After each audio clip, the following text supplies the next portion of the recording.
101 दिया गया है। ताश की एक गड्डी में प्रतिस्थापन सहित पत्ते निकाले जाते हैं तो 14वें के इक्का होने की क्या संभावना होगी। तो प्रतिस्थापन करके निकाले जाते हैं मतलब फिर रख दिया जा रहा है तो 14वां बार में 4 इक्का है 52 में से निकाल रहा है 1/13 है। 102 नंबर सवाल क्या दिया है। ए और बी दो घटनाएं इस प्रकार हैं कि पी ए दिया गया है हमें 0.5 और पी बी का मान दिया गया है 0.6। पी ए इंटरसेक्शन बी दिया गया है 0.4। तो पी ए यूनियन बी का डैश पूछा गया है मतलब 1 minus P A union B. इसका मतलब आ जाएगा ये आ जाएगा 1 माइनस 0.5 0.6 माइनस 0.4 तो 11 में से 0.7 यानी कि 0.3 आ जाएगा। Question number 103। एक प्रश्न पत्र 3 विद्यार्थी एबीसी को दिया जाता है।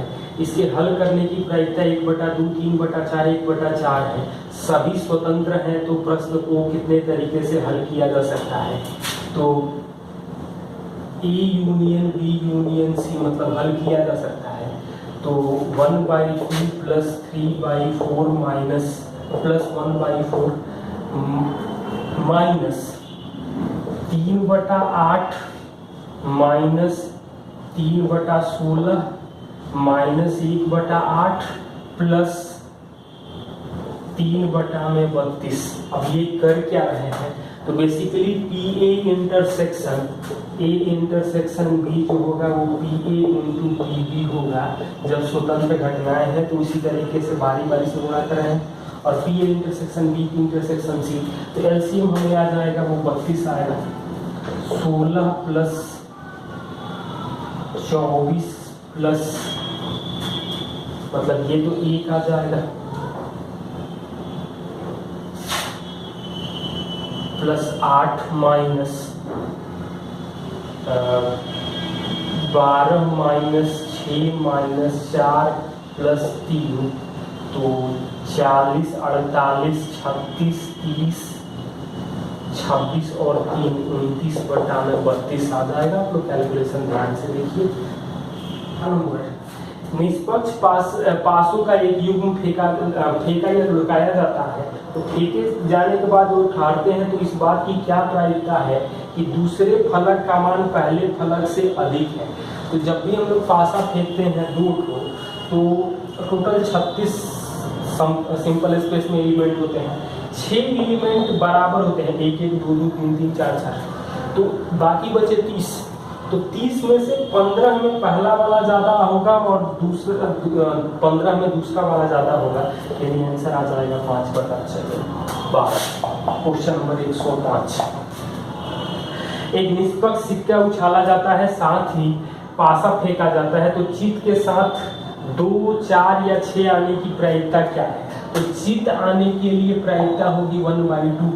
2 4 या 6 आने की प्रायिकता होगी 3/6 यानी आंसर आ जाएगा 1/4।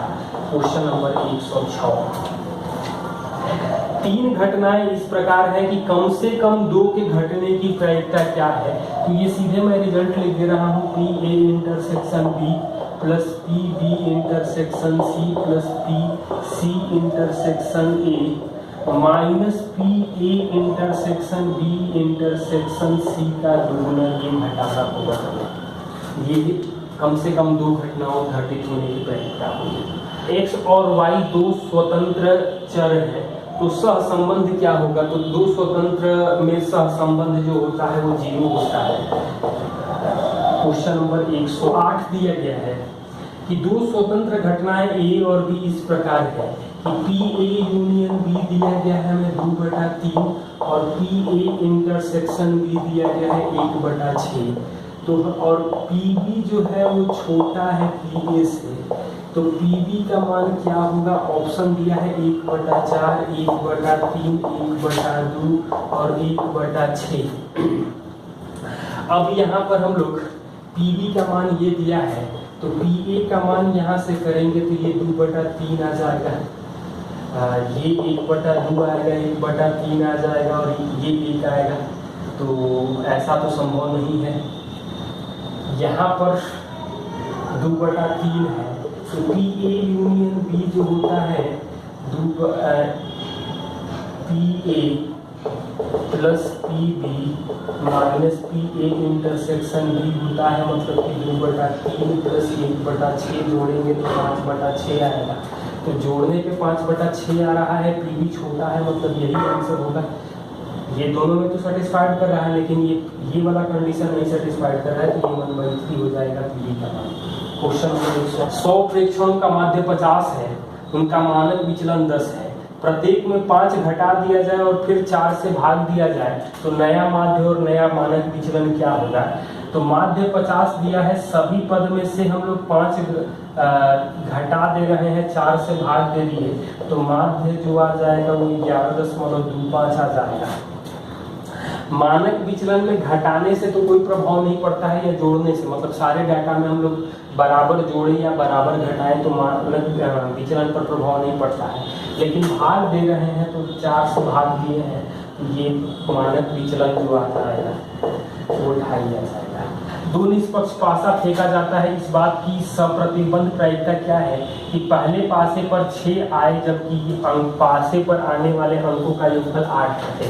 तो आने वाले अंकों का योगफल 8 रहे, मतलब 2 6 6 2 3 5 5 3 और 4 4।